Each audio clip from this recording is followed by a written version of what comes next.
Olá, galera das letras e simpatizantes, tudo bem com vocês? Meu nome é Marcelo Cibaldo, sou professor do Departamento de Letras da UFPE e hoje estou aqui para apresentar para vocês o início da nossa segunda temporada do podcast Parafraseando, o podcast produzido pelo grupo PET Letras da UFPE.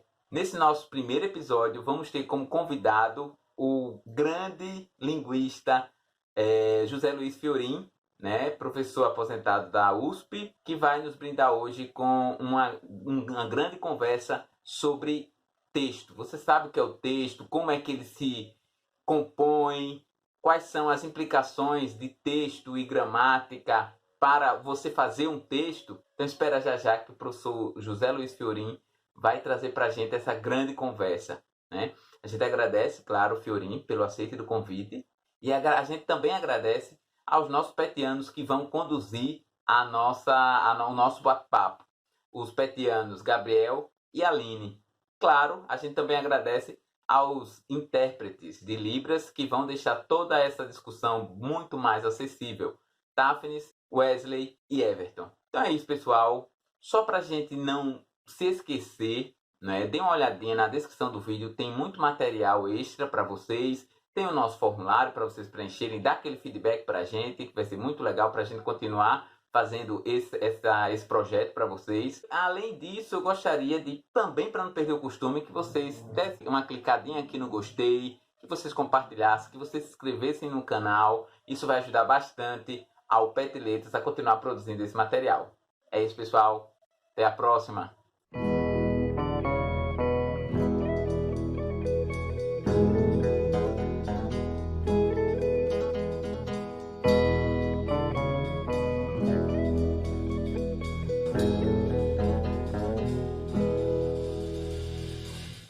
Olá, pessoal, sejam bem-vindos a mais um vídeo do Parafraseando. O tema de hoje será sobre o que é o texto, e para essa edição teremos a presença ilustre do professor José Luiz Fiorin.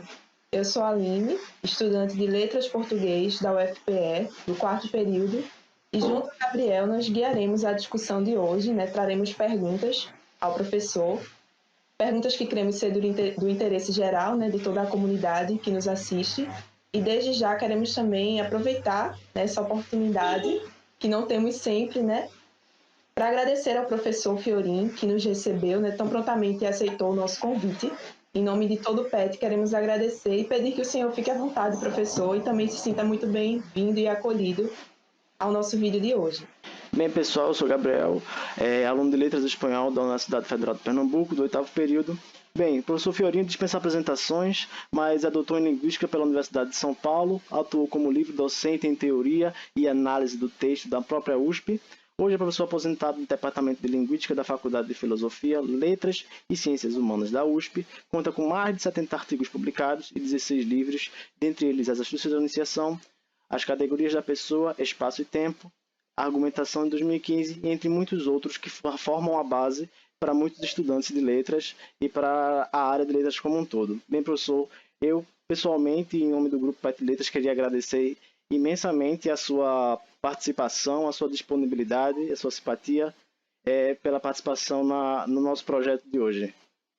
Eu gostaria de manifestar minha alegria por estar aqui, agradecer muito honrado o convite do PET Letras da Universidade Federal de Pernambuco e dizer que é uma alegria muito grande poder falar com os estudantes que vão ver essa entrevista. Obrigado.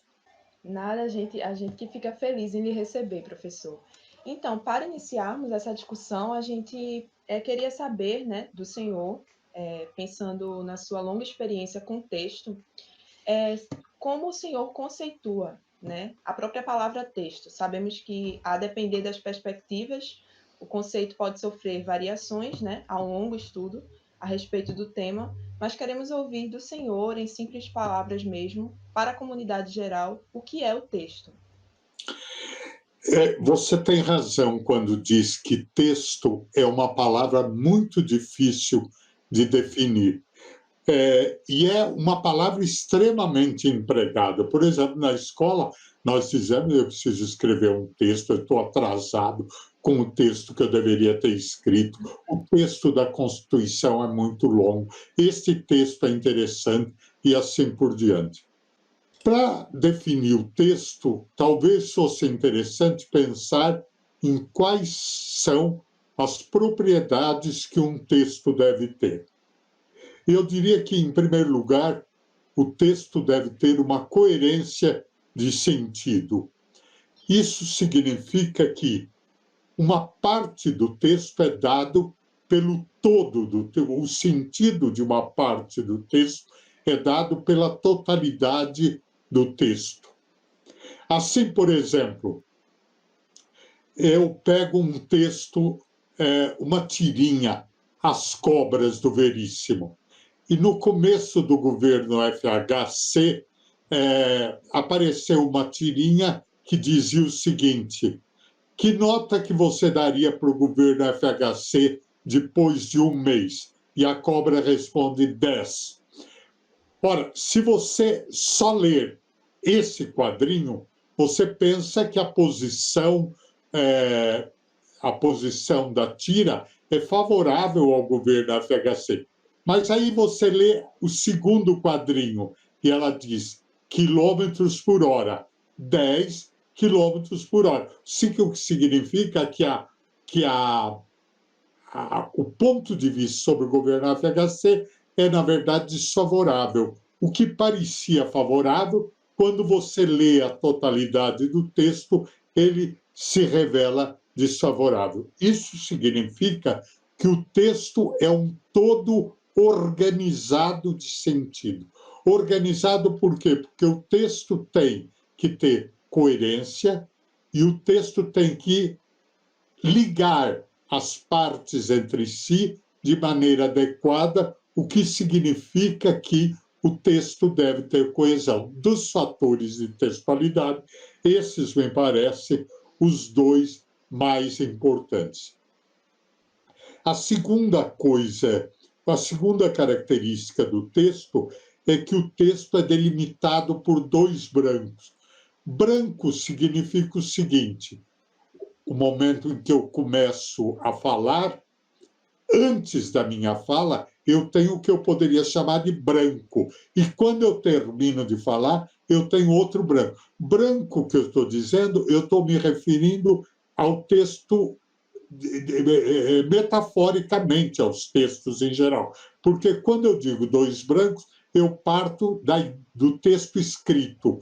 Eu tenho um branco, começo a escrever o texto, quando eu termino o texto, eu tenho outro branco. O que significa que o texto é sempre delimitado por dois brancos, ou seja, por dois espaços de não sentido.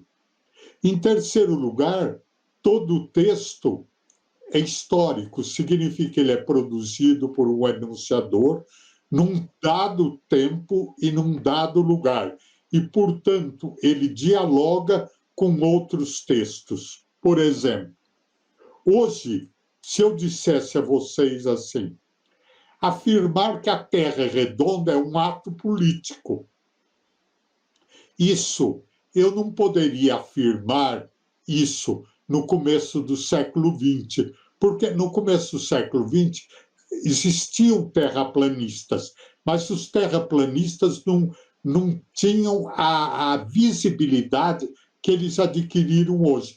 Ora, todos nós sabemos que o fato de que a Terra é redonda é um fato, não é uma opinião, um fato que foi estabelecido no começo do século XVI, na viagem de circunnavegação pela Terra, quando se saiu de um ponto e se voltou ao mesmo ponto pelo lado contrário.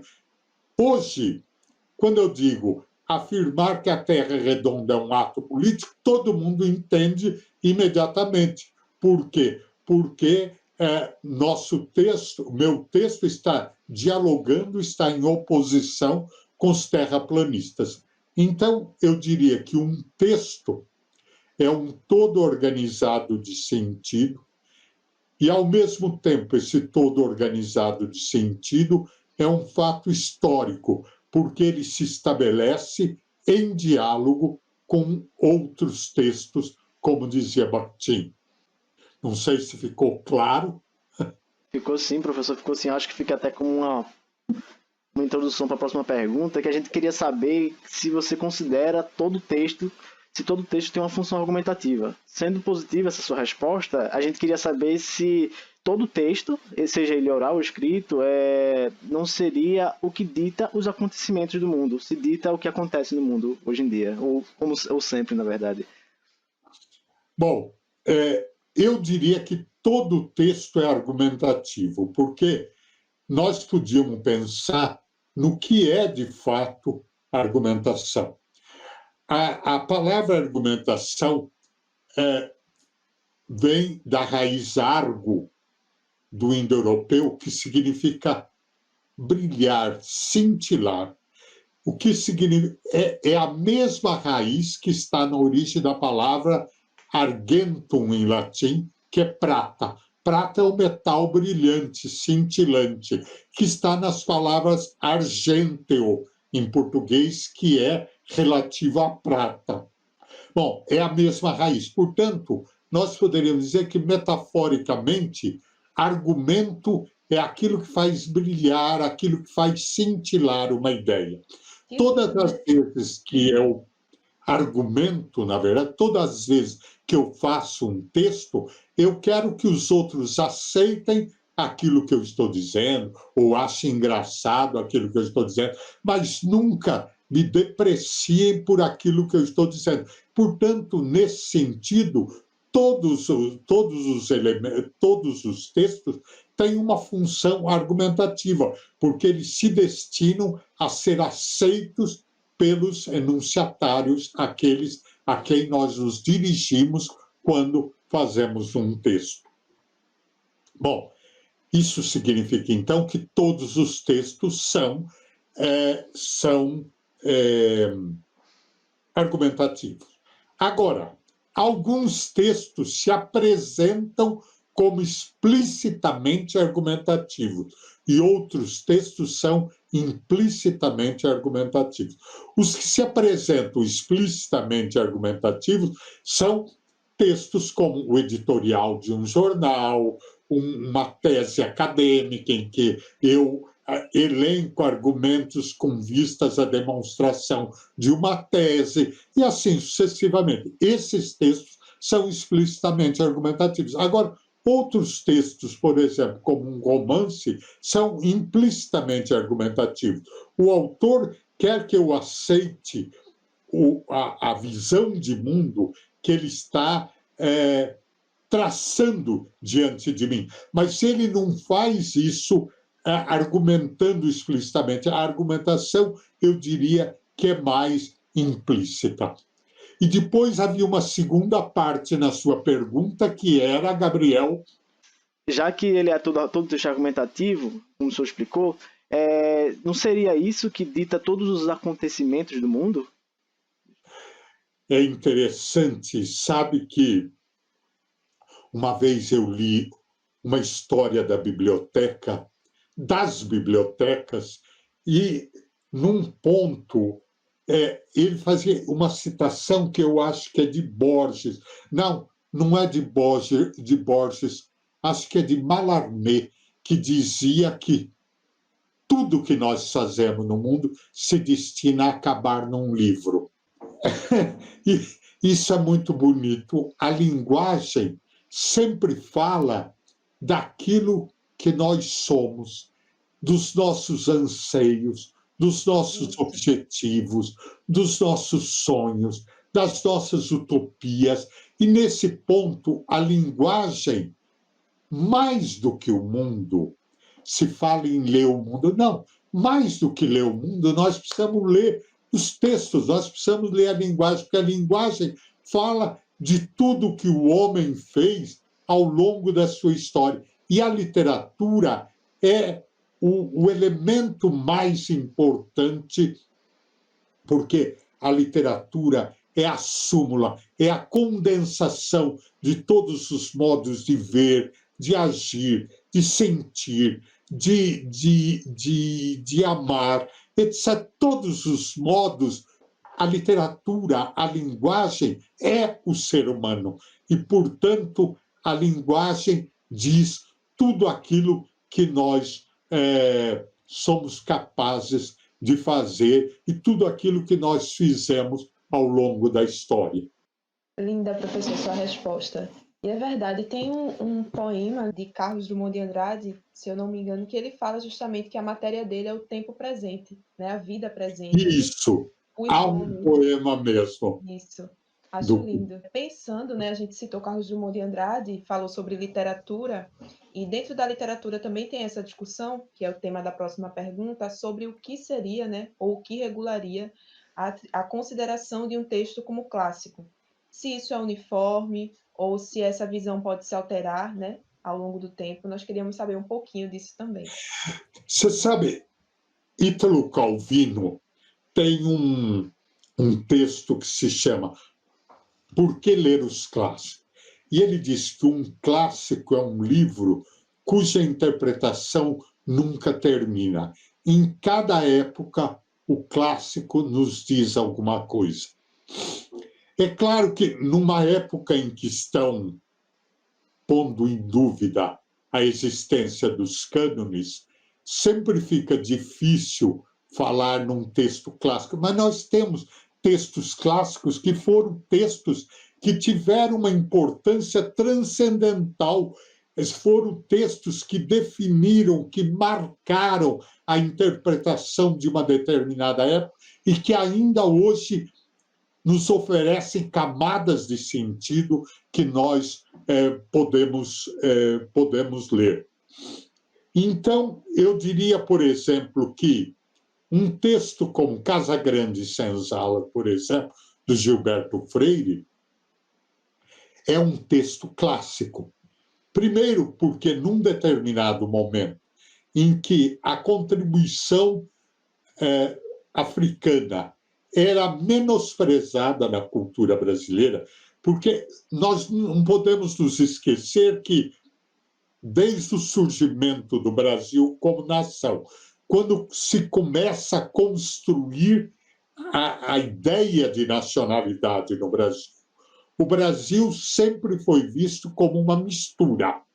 Só que no período romântico, por exemplo, você pensa no Guarani, que é a construção de um mito de origem da nação brasileira, nós vamos verificar que a contribuição africana estava excluída. Na verdade, a nação brasileira vinha de um casal ancestral, Peri, um índio que aceitara os valores da cultura portuguesa, e Cecília, que era uma portuguesa que aceitara os valores do Novo Mundo. O que significa que Alencar via o Brasil como uma mistura luso-tupi. Era uma mistura do velho e do novo mundo, acontecida depois da destruição do edifício colonial e depois que os elementos perversos da natureza tinham sido afastados. Veja, daí está excluída a contribuição africana, porque os africanos eram escravos e, por isso, não poderiam fazer parte de um mito que se pretendia glorioso de origem da nação brasileira. Olha, o que faz Gilberto Freire, em Casa Grande e Senzala, vai mostrar a contribuição africana, dizendo que o Brasil é uma mistura, sim, mas é uma mistura de uma contribuição portuguesa, europeia, de uma contribuição indígena e de uma contribuição africana. Para nós, sempre o misturado é melhor do que o puro. Por exemplo, você pega um romance como O Curtiço. Nele, há um português, Jerônimo, que se apaixona por Rita Baiana, que era a mulata sensual. Mulata não tinha nenhum sentido pejorativo, se dá hoje ao termo mulata. Era a mulata sensual, bonita, cheirosa, que representava a natureza brasileira. E a mulher dele, Piedade de Jesus, a portuguesa, de quem ele se afasta, era branca pura e, portanto, considerada assim, insossa.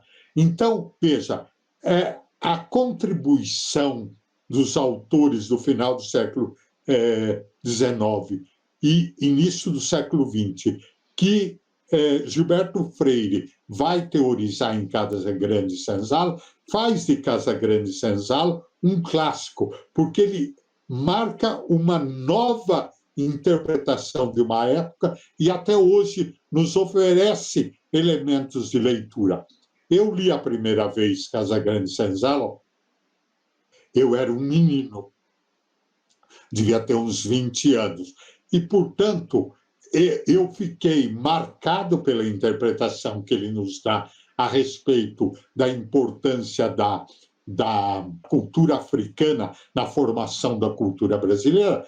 Mas, recentemente, eu estava escrevendo um texto sobre sentido e cultura e falava da relação entre língua e cultura e resolvi citar uma coisa que eu me lembrava que eu tinha visto em Casa Grande Senzala, que era que Gilberto Freire explica a colocação pronominal no português do Brasil, diferente da colocação pronominal no português europeu, por um traço da cultura africana. Aliás, a explicação de Gilberto Freire, que não é muito verdadeira do ponto de vista linguístico, mas é belíssima do ponto de vista cultural, é a seguinte, que no Brasil a próclise, faça-me, diga-me, etc., é a voz autoritária do Senhor. Enquanto me faça, me diga,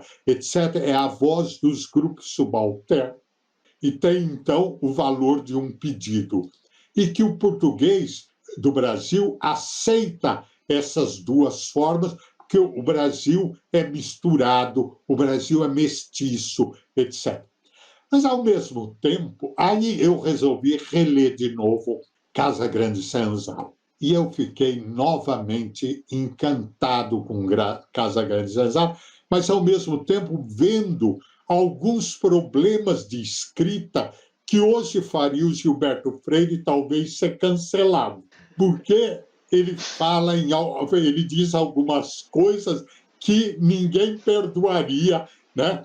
Então, mas um clássico, então, para mim, é um livro que muda a interpretação de uma época e, ao mesmo tempo, oferece sempre novas camadas de sentido para ir lendo esse livro. Bem, professor, agora a gente queria mudar um pouco de perspectiva. Ótima resposta do senhor. Agora a gente queria falar sobre o seu livro do Introdução ao Pensamento de Bakhtin, que foi um livro base para mim, acho que foi o primeiro que eu li do senhor na universidade.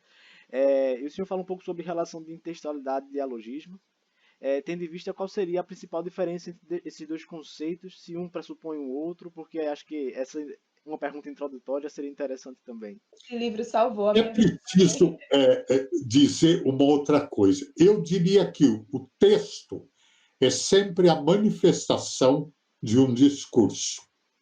Na verdade, sob o texto há um discurso. E o que é dialógico, de fato, é o discurso. Então, vamos começar a pensar o seguinte. O discurso é sempre, para Bakhtin, uma resposta a uma posição discursiva existente no mundo. Vou dar um exemplo bem simplesinho. Se eu dissesse para vocês assim, os homens e as mulheres podem ocupar os mesmos cargos porque homens e mulheres têm a mesma capacidade física e intelectual. Veja, esta afirmação só poderia surgir numa sociedade em que não existe igualdade perfeita entre homens e mulheres. Porque numa sociedade em que existisse igualdade perfeita entre homens e mulheres, isso não teria nenhum sentido, essa afirmação. Isso sequer passaria pela cabeça das pessoas. Ora, isso é o dialogismo para Bakhtin. Dialogismo significa que um discurso sempre responde a outro discurso. Um discurso se constitui em oposição a outro discurso. No exemplo que eu estou dando, a afirmação da igualdade de homens e mulheres se opõe à existência de um discurso machista que afirma a superioridade dos homens em relação às mulheres. Então, essa ideia, isso é o dialogismo. Portanto, o dialogismo não precisa se mostrar no texto. Todo discurso, quando eu o profiro, ele mostra o seu direito e seu avesso. Por exemplo, se eu dissesse assim, brancos e negros têm a mesma capacidade intelectual, eu não preciso estar dizendo que eu estou me opondo ao discurso racista. O próprio fato de eu afirmar a igualdade racial significa que eu estou me opondo a um discurso racista. E por isso o discurso deixa ver o direito, que é a afirmação da igualdade, e o avesso, a afirmação da desigualdade racial. Bom, Bakhtin nunca falou em intertextualidade. Bakhtin fala sempre em dialogismo. E, para ele, existe um dialogismo constitutivo, que é esse dialogismo que sempre se manifesta no discurso, mas existe também uma forma composicional que é dialógica. Por exemplo, quando eu digo assim, eu não estou contente de estar dando essa entrevista, eu estou muito contente. Veja, isso é uma negação, que nós diríamos uma negação metalinguística, porque eu neguei um fato para afirmar o excesso desse fato. Eu digo, eu não estou contente, estou muito contente. Ou então o discurso direto, o discurso indireto livre, etc., que são formas de pôr o discurso do outro dentro do meu discurso. Eu digo assim, e aí eu disse para vocês, eu estarei pronto às 10 horas do dia 7 de setembro. Eu estou colocando o meu discurso como se fosse o discurso de um outro, que é o que nós fazemos quando nós fazemos o discurso indireto. Fabiano disse, sou um cabra. Fabiano disse, eu coloco o discurso de Fabiano dentro do meu discurso. Agora, quem que falou em intertextualidade? Quem falou em intertextualidade foi Julia Kristeva, que, na verdade, não era francesa, ela é, porque ela está viva ainda, ela é búlgara, e que sabia russo e que introduziu Bakhtin na França. Então, ela dizia que o texto sempre era intertextual, porque o texto era uma encruzilhada onde se encontravam diversos textos. Ora, nós poderíamos dizer, então, que intertextualidade é a citação de outro texto no interior do meu texto. Quando, eu me esqueci o nome do poeta, diz, minha terra tem macieiras da Califórnia, onde cantam gaturamos de Veneza. Jorge de Lima, né? Minha terra tem macieiras da Califórnia, onde cantam gaturamos de Veneza. Se eu conhecer a literatura brasileira, eu sei que sob esse texto está citado o texto Minha Terra Tem Palmeiras, onde canto sabiás, que é a famosa canção do exílio de Gonçalves Dias. Bom, se eu for ler o texto, esta canção do exílio, eu vou ver que ela é uma paródia do texto gonçalvino. Nesse caso, então, eu devo falar em intertextualidade.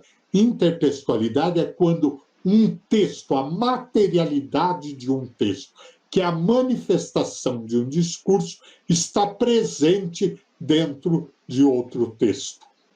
Não é o caso, por exemplo, do discurso direto. O discurso indireto não é intertextualidade, porque quando Graciliano diz, Fabiano disse, eu sou um cabra. Eu sou um cabra, não tem outro texto aí dentro.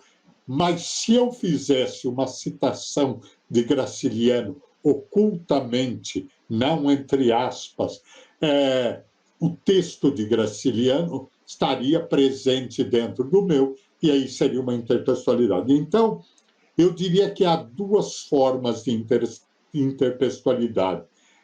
A paródia, quando eu parafraseio um texto, exaltando esse texto, eu tenho uma outra forma. Eu posso exaltar ou ridicularizar um texto, e aí eu tenho a paródia ou não de um texto. Obrigada, professor, pela sua resposta. Eu dei uma pesquisada aqui, o poema é de Murilo Mendes. Murilo Mendes, isso mesmo. Pesquisei. Obrigado, é Murilo Mendes mesmo. Ficar velho é uma imoralidade, a gente começa a esquecer as coisas. É Murilo Mendes mesmo. Isso é alta demanda, professor. Alta demanda. Outra coisa que a gente precisa lembrar, né? O senhor tinha falado no início da discussão sobre como a palavra texto ela está vulgarizada, né? Sem ser no sentido pejorativo, né? Vulgarizada porque todo mundo usa. E principalmente é algo que a gente tem contato todos os dias através do aplicativo de mensagens, por exemplo. Mensagens de texto. Estamos sempre enviando textos. E aí nós queríamos saber, né, se essa era das mensagens rápidas pode vir a reconfigurar essa noção comum que todos têm de texto. Afinal, texto hoje a gente chama de texto, um texto de 2 páginas e um bom dia, por exemplo, é considerado um texto. Sim. Veja, o texto, veja que na descrição do texto, na conceituação do texto, eu disse que é um todo organizado de sentido. O que significa que a dimensão não está presente no texto. É preciso que o texto tenha uma completude. E, portanto, quando eu digo bom dia, eu começo uma entrevista dizendo bom dia a todos. Isso é um texto, claro, porque essa saudação tem uma completude. Agora, se eu pego bom no dicionário, a palavra bom não tem uma completude, é um fato de língua. Para ser um fato discursivo, textual, é preciso que haja uma completude. E a completude é dada não pela dimensão do texto, mas é dada pela capacidade de encerramento desse texto, de término desse texto. Bom, agora, sabe que eu não acho que a palavra texto é vulgarizada, porque ela é muito usada porque nós não temos uma palavra melhor para usar no lugar da palavra texto. Agora, o que você me pergunta é se o texto vai ser reconfigurado por causa das redes sociais. Eu diria que sim, mas, para mim, não tem nada a ver com a história de que as redes sociais estão destruindo a língua, de que as redes sociais estão acabando com o que os alunos deveriam aprender na escola. Não, nada disso. Pode parar com isso, que as redes sociais não estão destruindo a língua. Diz, não, mas tem um internetês. Mas o que é internetês? Internetês são algumas abreviaturas que nós usamos. Mas quando eu tomo nota numa sala de aula à mão, se é que alguém, mas eu, por exemplo, ainda tomo nota quando eu ouço uma conferência, etc., eu tomo nota à mão. Eu faço um monte de abreviaturas, e isso nunca me impediu que, na hora que eu vou escrever um texto acadêmico, eu não uso abreviaturas. Além do mais, é gozado, porque você, por exemplo, eu abrevio VC e não OE. Por que VC e não OE? Bom, existe uma coisa curiosa.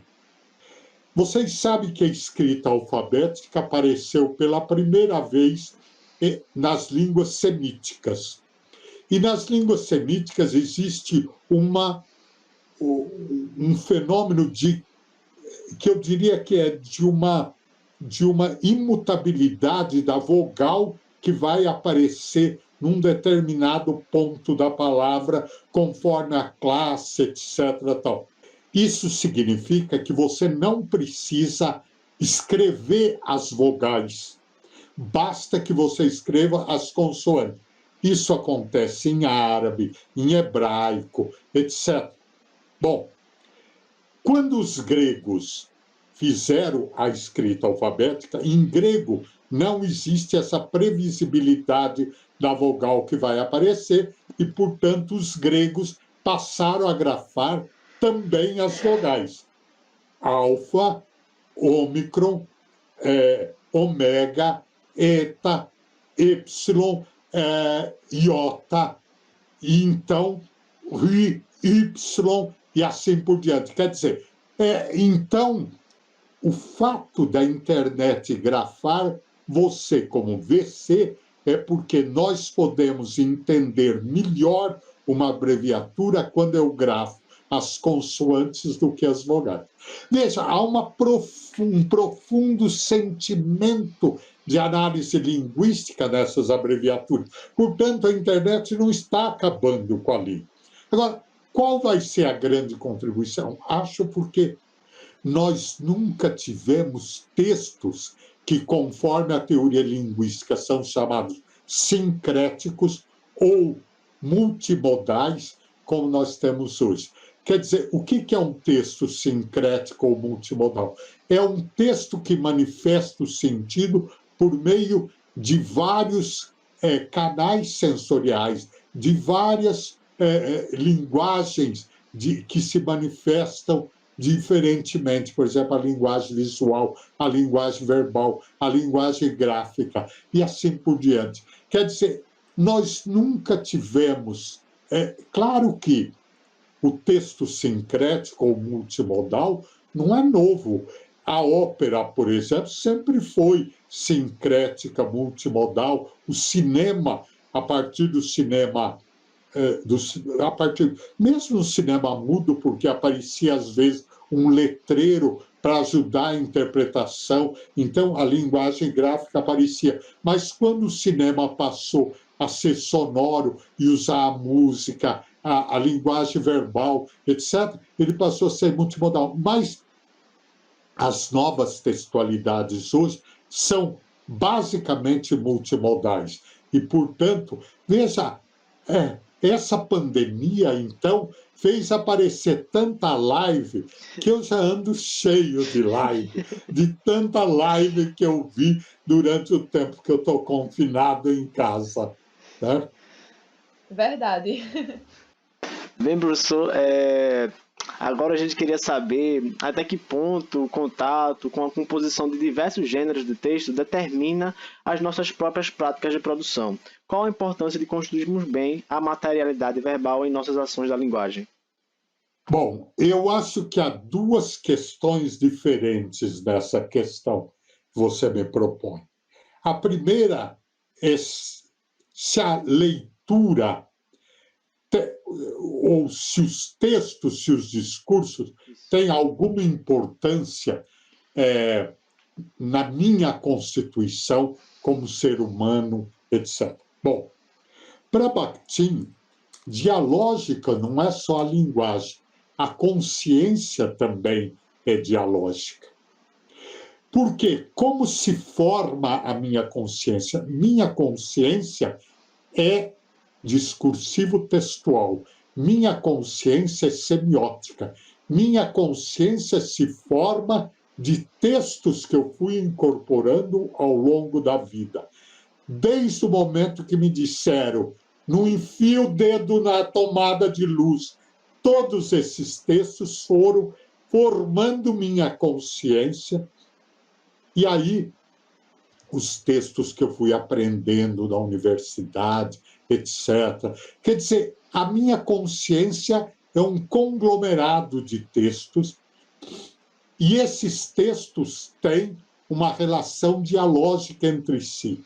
Eu incorporo na minha consciência não só o texto, mas a relação dialógica entre esses textos.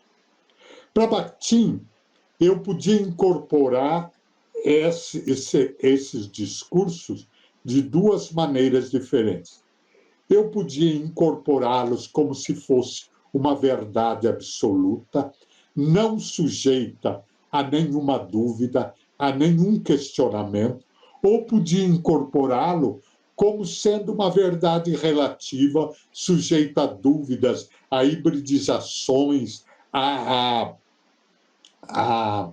questionamentos, etc. Quanto mais minha consciência fosse formada de discursos incorporados como verdades absolutas, minha consciência mais seria ptolomaica. E quanto mais fosse incorporada de discursos sujeitos à dúvida, mais galileana seria minha consciência. Por que ptolomaica e galileana? Porque Ptolomeu e Galileu foram duas pessoas que explicaram como era a composição do universo. Em Ptolomeu, a Terra era fixa no centro do sistema e ao redor da Terra gravitavam as outras coisas. Então, quanto mais verdades absolutas eu receber, mais minha consciência será organizada em torno de um centro fixo, que pode ser o discurso da religião, pode ser o discurso do partido, pode ser o discurso. E Galileu não. Galileu sabia que tudo no mundo estava em mutação, nada era fixo no mundo. Então, minha consciência será galileana se eu pensar que tudo pode ser em dúvida e eu estiver sempre disposto a refletir sobre os discursos, etc., e assim por diante. Agora, veja uma coisa interessante. Há uma peça de Brecht, que se chama Galileu Galilei, em que Galileu vai mostrar para um duque o telescópio com o qual ele tinha visto que o que devia estar num ponto do universo não estava naquele ponto do universo, e que, portanto, o universo era móvel. E aí, então, ele diz assim: as estrelas mediceias deviam estar em tal ponto do universo e não estão. Aí o Duque disse para ele assim: eu trouxe um filósofo e um teólogo que vão debater as suas descobertas. Aí um deles diz assim: mas antes de nós começarmos a discutir, nós temos uma discussão de princípios. E começa a dizer em latim: Divine Aristóteles Universo. Aí o Galileu diz assim: diga em língua vulgar, porque o meu acompanhante não sabe latim. Aí ele diz assim: mas não é a mesma coisa discutir em língua vulgar e em latim. Lembre-se que o latim era a língua universitária da época, a língua de cultura da época. Então, aí ele diz assim: lendo o Divino Aristóteles, eu vi que ele diz tal coisa assim, assim, assim. Portanto, eu não preciso ver nada no telescópio, porque as estrelas mediceias não podem estar no outro lugar. E aí o outro diz assim: além disso, o sistema criado por Aristóteles é tão bonito que não há dúvida nenhuma que eu não devo mexer no sistema de Aristóteles. Veja, esses são os dois argumentos dos conservadores quando nós falamos em mudar alguma coisa. Não pode ser e não deve ser. Uma consciência galileana nunca pensa, não pode ser, não deve ser. Ela reflete sobre isso. Mas há um segundo ponto, é se quanto mais eu leio, isso fica melhor para eu interpretar o texto. Na medida em que o texto é um ponto de vista de uma dada época a respeito de alguma coisa, quanto mais eu leio, mais eu sei a respeito com que textos aquele texto dialoga. Por exemplo, você pode encontrar no YouTube um texto que chama Brain é cérebro em inglês, né? Brain Racist, acho que é isso, cérebro racista. Racist Brain, acho que é cérebro racista, acho que é isso. É uma propaganda antirracista feita no final, no século XX, em que há 4 imagens do cérebro, não da cabeça, da parte exterior, não, de dentro, o cérebro, com suas circunvoluções, etc. 3 iguais, do mesmo tamanho, e uma pequenininha. Embaixo da primeira igual está escrito negro, embaixo da segunda igual está escrito europeu, da terceira está escrito... Não, da primeira não está escrito nem, está escrito africano, da segunda europeu, da terceira asiático e da quarta racista. A quarta é o cérebro bem pequenininho. Bom, eu sei perfeitamente o sentido que estão dizendo, dando aí ao texto, que não existe diferença de inteligência entre as raças, mas que o racista é alguém pouco inteligente. Quem é pouco inteligente é o racista. Quem acredita em teses racistas é pouco inteligente. Mas por que essa imagem foi feita com 4 imagens de cérebro?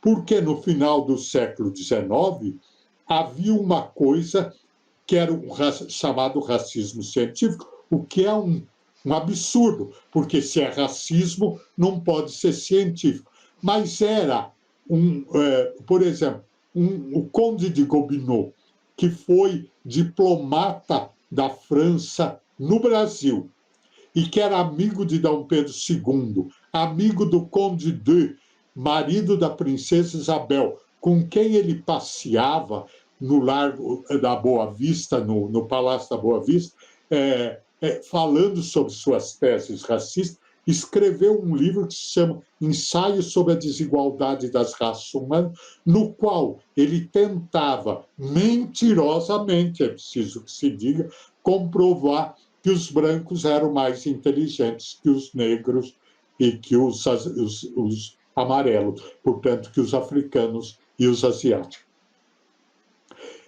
Isso foi absolutamente desmentido. Aliás, a tese biológica de raça foi desmentida completamente. A raça é uma construção social e, portanto, não se pode admitir as teses racistas. Né? Então, quanto mais eu leio, mais eu sei sobre os discursos de uma determinada época. Isso me ajuda a entender de forma mais adequada os diferentes textos. Entendi, professor. Muito obrigada.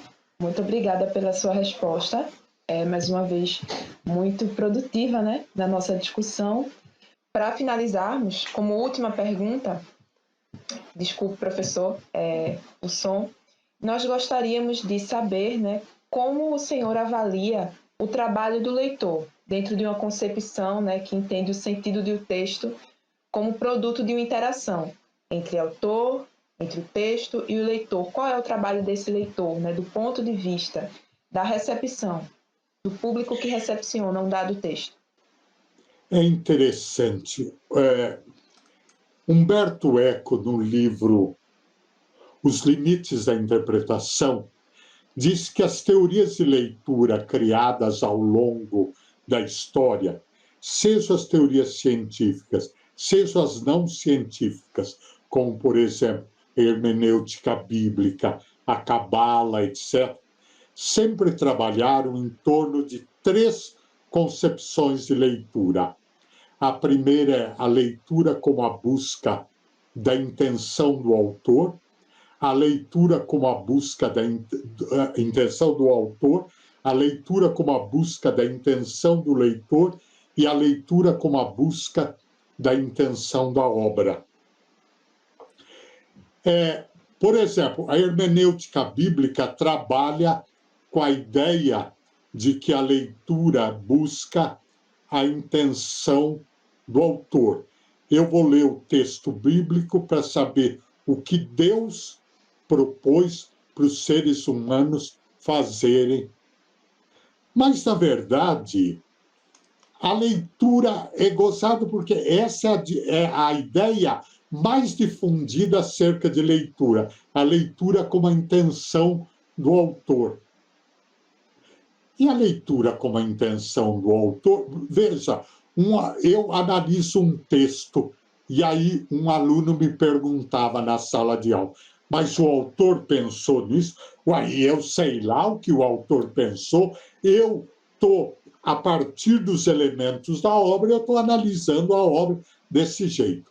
Bom, essa ideia é uma ideia um pouco absurda de leitura, porque eu não sei a respeito das intenções do autor, a não ser aquilo que ele deixa entrever no seu discurso. Por exemplo, eu não sei se vocês já viram um casal se separar. É um brigueiro na separação e, normalmente, você ouve a moça falar: esse não é o homem com quem eu me casei, ou então o homem fala: essa não é a mulher com quem eu me casei. Claro, porque ninguém conhece ninguém, a não ser aquilo que eu dou a conhecer por meio do meu discurso. Bom, a segunda, a leitura é a intenção da busca do leitor. Isso tem um charme libertário e está na moda agora, dizendo que a leitura é uma negociação entre autor e leitor, porque a leitura não está no texto, nós negociamos a leitura. Bom, há um autor, que acho que é Roland Barthes, que diz que só uma sociedade que elevou a subjetividade e o individualismo ao máximo podia conceber uma teoria de leitura como essa. Por quê? Porque se eu levar até o máximo essa ideia de que a intenção, que a leitura é a intenção do leitor, isso significa que o texto do outro não existe. Só existe o meu texto, porque eu posso pôr o sentido que eu quiser no texto do outro. Ora, isso não é verdade. Um controlador de voo, quando diz para o piloto: desça o avião a 10 mil pés, não tem negociação nenhuma. Ainda bem que o piloto não negocia com o controlador de voo, que ele entende o que o controlador de voo está dizendo e coloca o avião a 10 mil pés, porque senão ia ser uma trombada de avião no céu, muitos acidentes aéreos. A leitura é a busca da intenção da obra. E, portanto, ler um texto adequadamente é descobrir as virtualidades de sentido que estão numa obra. Aí alguém poderia dizer: ué, mas a leitura não é histórica? É histórica, porque depende da época para eu entender bem o sentido de um texto. Por exemplo, eu vou dar um exemplo sem dizer de quem é o texto, eu vou ler um texto para vocês aqui. Vi que ele trazia na mão um comprido dardo de ouro, em cuja ponta de ferro julguei que havia um pouco de fogo. Eu tinha a impressão de que ele perfurava o coração que ele me perfurava o coração com o dardo algumas vezes, atingindo-me as entranhas. Quando tirava, parecia-me que as entranhas eram retiradas e eu ficava toda abrasada. A dor era tão grande que eu soltava gemidos, e era tão excessiva a suavidade produzida por essa dor imensa que a alma não desejava que tivesse fim. Não se trata de dor corporal, é espiritual, se bem que o corpo participe e às vezes não. Quando eu li esse trecho numa sala de aula e perguntava para os alunos do que o texto estava dizendo, eu ouvi via uns sorrisos constrangidos, porque as pessoas não queriam me dizer que elas estavam pensando que esse texto tratava de uma relação sexual. Agora eu vou dizer o autor e a época que ele foi escrito. Isso está na autobiografia de Santa Teresa d'Ávila, foi escrito no século XVII e fala sobre o transporte místico da alma ao sentir a chegada de Jesus Cristo. Portanto, nessa época, todo mundo leria esse texto como um texto religioso. Foi preciso que Freud desse voz à sexualidade no começo do século XX para que se começasse a perceber que havia uma leitura sexual na obra dos grandes místicos espanhóis, Santa Teresa d'Ávila, São João da Cruz, etc. Ora, isso é uma virtualidade de sentido que está presente nesse texto. Por exemplo, na verdade, essa dureza, o enfiar nas entranhas, o retirar, etc., todos esses elementos são uma virtualidade de sentido que numa época não era percebido e que noutra época é percebido. Portanto, um leitor, a escola deve formar leitores eficazes. E leitores eficazes são aqueles que conseguem dar uma interpretação a um texto amparado na materialidade de sentido desse texto. Evidentemente, hoje se critica muito a escola, dizendo que tudo que a escola faz é artificial, que quando nós pedimos uma redação para um aluno, isso é artificial, não é uma situação real de comunicação, etc. Isso é uma bobagem, e a pandemia nos fez ver uma coisa, nos fez ressignificar a escola. De repente, todo mundo descobriu que os ritos escolares têm uma importância muito grande. E por que tem uma importância muito grande?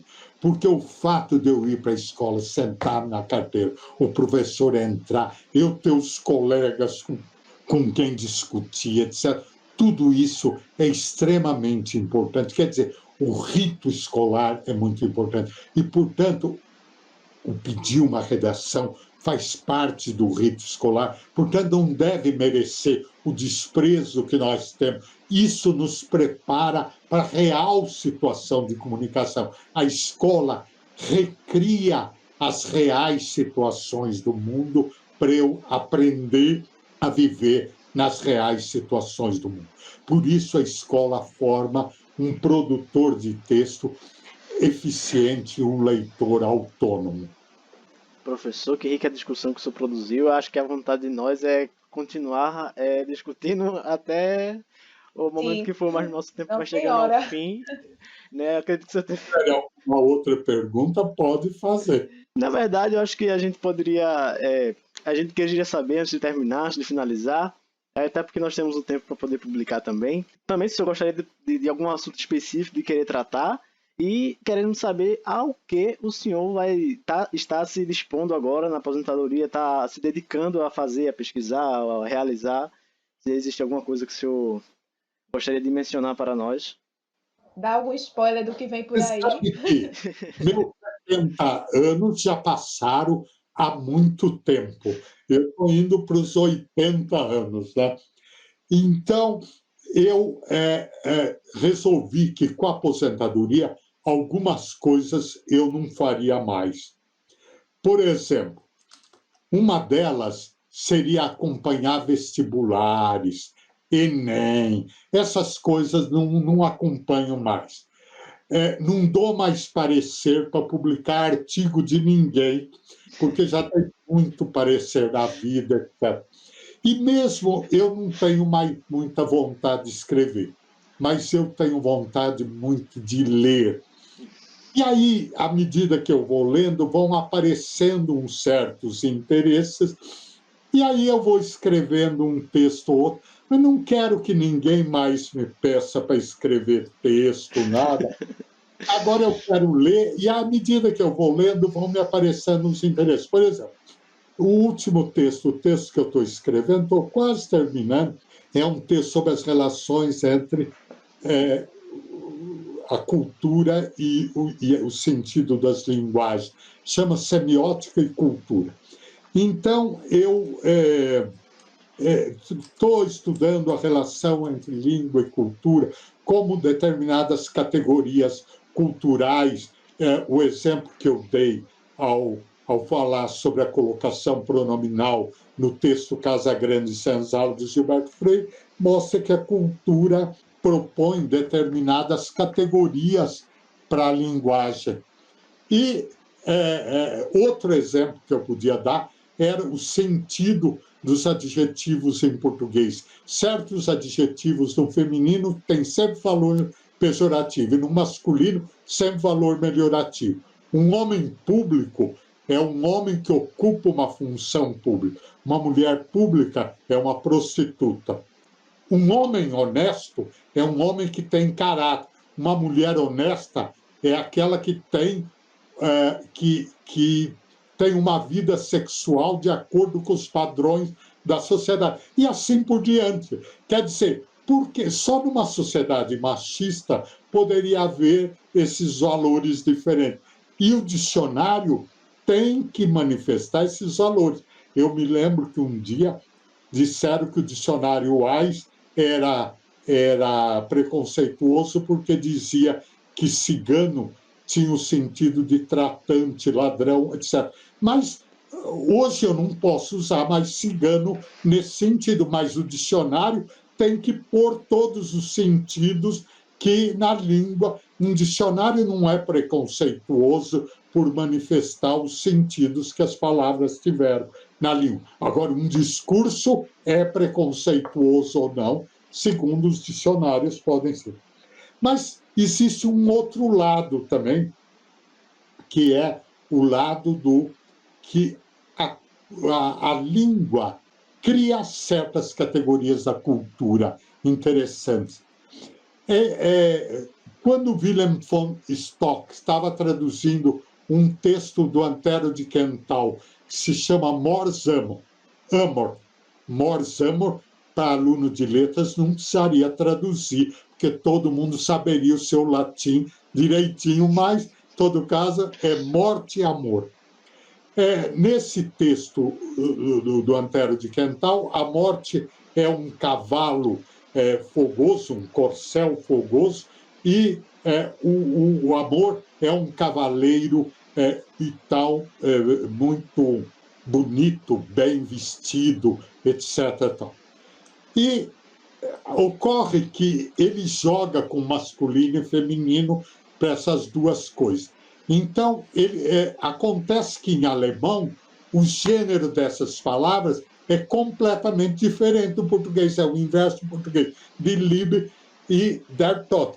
Então, o Willem von Stock não sabia como ele ia se desembaraçar disso, porque se o amor era feminino, como ia ser um homem o amor, etc. Bom, ele escreveu para o Antero de Quental para perguntar. Antero de Quental respondeu que não tinha a menor ideia do que ele ia fazer para traduzir esse texto para o alemão.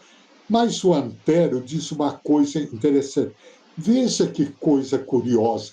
A morte sempre nas línguas românicas é representada como uma mulher muito magra. Aí, Carolina Michaelis de Vasconcelos, a grande filóloga, ela era alemã, mas foi filóloga na Universidade de Coimbra, ensinava filologia portuguesa na Universidade de Coimbra, a primeira mulher a ocupar uma cadeira na Universidade de Coimbra. Carolina Michaelis de Vasconcelos, em alemão, a morte é um homem muito magro. E também é no filme O Sétimo Selo, do Ingmar Bergman, porque em sueco a morte também é masculina. Então, veja, na verdade, a língua oferece categorias a cultura oferece categorias para a língua. E a cultura também dá à língua um princípio de estruturalidade. A cultura é entendida como um sistema porque a língua empresta a ela um princípio de estruturalidade que a língua tem. A língua não é um amontoado de palavras uma depois da outra. Existe uma sintaxe, existe uma morfologia e assim por diante. Então, o que eu estou fazendo agora? Me divertindo, lendo e escrevendo coisas. Acho que um velho tem o direito de fazer isso, porque se disserem a vocês que a velhice é a melhor idade, não acredito. A velhice é uma imoralidade. Vocês viram que eu estou ficando surdo, pedi para vocês falarem mais alto, precisava virar o ouvido, porque nesse ouvido eu ouço melhor, etc. Tal. A velhice só traz aborrecimento. Agora, ela nos dá pelo menos um direito de eu não fazer mais coisa que eu não queira fazer. A gente agradece muito, professor. A gente agradece muito a sua disponibilidade, a estar aí aproveitando as leituras e se dispor a poder conversar com a gente um pouco ainda, né? Eu agradeço a vocês muito, muito, foi muito agradável essa entrevista. Né? As pessoas que estão nos assistindo, né?